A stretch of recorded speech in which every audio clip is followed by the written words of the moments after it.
Assalamualaikum warahmatullahi wabarakatuh. Perkenalkan nama saya Novel Antares dengan NIM 07322.069. Di sini saya akan mempresentasikan UAS Geotek eh, untuk memenuhi persyaratan ujian akhir semester. Untuk soal nomor 1A ada longsoran baji. Pengertiannya longsoran baji ini terjadi pada suatu batuan jika terdapat lebih dari satu bidang lemah yang bebas dan sering berpotongan. Sudutnya ini antara bidang lemah lebih besar dari sudut gesek dalam, dapat dilihat dari gambar sebelumnya. Permukaan bidang lemah A dan B rata, tapi kemiringan bidang lemah B lebih besar dibanding lemah A. Bidang yang mempunyai kemiringan lebih kecil dinamakan bidang A dan sebaliknya B. Arah penunjaman garis potong harus lebih kecil dari sudut kemiringan lereng dan sudut penunjaman garis potong harus lebih besar daripada sudut gesek dalamnya.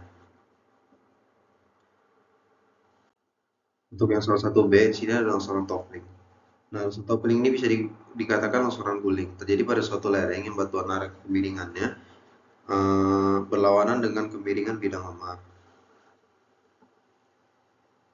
Keadaan tersebut dapat digambarkan dengan balok-balok letakkan di atas sebuah bidang. Jadi longsoran itu kayak berguling-guling. Tanahnya itu satu-satu kayak berguling seperti itu. Longsoran toppling dengan menggunakan metode kesetimbangan batas limit equilibrium. Rumus yang digunakan adalah N sama dengan H per delta X kosekan gamma B tambah kotangan gamma B kurang kotangan gamma F per sin gamma B kurang gamma F. Untuk yang soal 2, analisis stabilan lereng ada kesetimbangan laut batas dan metode elemen. Untuk kesetimbangan batas, analisis stabilan lereng menggunakan pendekatan kesetimbangan didasarkan pada asumsi bahwa satu lereng stabil jika kekuatan penahan sama atau lebih besar daripada gaya-gaya yang mengancam atau driving force. Pendekatan dilakukan dengan membuat model lereng, beban, dan penguat menganalisis faktor kesetimbangan batas lereng dengan parameter geotek. Analisis ini perlu dilakukan secara berkala setiap kali terjadi perubahan signifikan dalam kondisi lereng atau operasi tambangnya. Untuk metode numerik digunakan untuk melakukan analisis stabilan lereng dengan menggunakan pendekatan matematika dan komputasi. Metode ini lebih kompleks dan memerlukan penggunaan perangkat lunak khusus. Dalam analisis numerik, lereng diwakili sebagai model matematika yang memperhitungkan sifat fisik tanah atau batuan, termasuk parameter kekuatan dan deformasinya. Metode numerik dapat memperhitungkan variabilitas ruang waktu dalam ruangan serta memodelkan interaksi antara lereng air, tanah, dan tanah. Untuk yang soal nomor 3, ini ada probabilitas kelongsoran dan kriteria lereng berdasarkan Kepmen 1807 nomor 2018. Untuk probabilistik itu representasi yang eksplisit dari ketidakpastian dalam kejadian stabilitas. Nilai faktor keamanan di lereng dapat dioptimalisasi dengan nilai probabilitas kelongsoran sehingga dapat memberikan tingkat keyakinan terhadap desain lereng tersebut. Probabilitas kelongsoran lereng ditentukan dari perbandingan antara luas area di bawah kurva dari distribusi nilai faktor keamanan kurang dari 1 terhadap luar area faktor keamanan keseluruhan disajikan.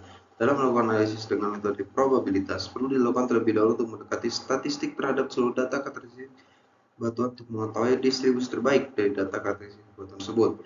Selanjutnya, untuk menentukan nilai probabilitas kelongsoran atau PK, diperlukan analisis yang sesuai untuk mengetahui jenis distribusi data yang digunakan dan menggunakan metode sampling data Monte Carlo. Untuk tabel 1, keputusan Menteri SDM nomor 1827 tahun 2018. Untuk yang di tabel kiri, kriteria ini mempertimbangkan faktor-faktor seperti kekuatan material, geometri lereng, beban, dan faktor keamanan tertentu. Dengan menerapkan kriteria ini, insinyur geoteknik dapat menentukan apakah suatu lereng dianggap stabil atau tidak, dan mengambil tindakan diperlukan untuk memastikan keamanan dan kestabilan lereng. Untuk soal nomor 4 ada RQD dan RMR. Untuk yang RMR, itu merupakan suatu klasifikasi mata batuan. Penemunya adalah Benioski 889 digunakan untuk menentukan kekuatan stabil dari batuan tersebut. Secara empiris didasarkan kondisi geologi dari batuan itu sendiri. Klasifikasi massa batuan diketahui dengan mencari bobot dan parameter batuan.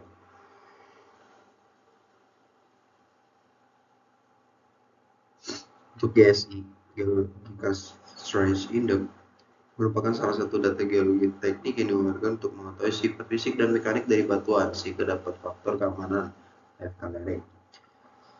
Keragaman nilai GSI yang didapatkan memberikan pengaruh nilai terhadap faktor keamanan lereng yang memiliki nilai deep litologi relatif tinggi dan arah penambangan dan desain lereng yang akan digunakan. Penelitian terkait pengaruh keberagaman nilai FK pada desain lereng perlu dilakukan simulasi pada desain lereng hingga dianggap lereng itu stabil.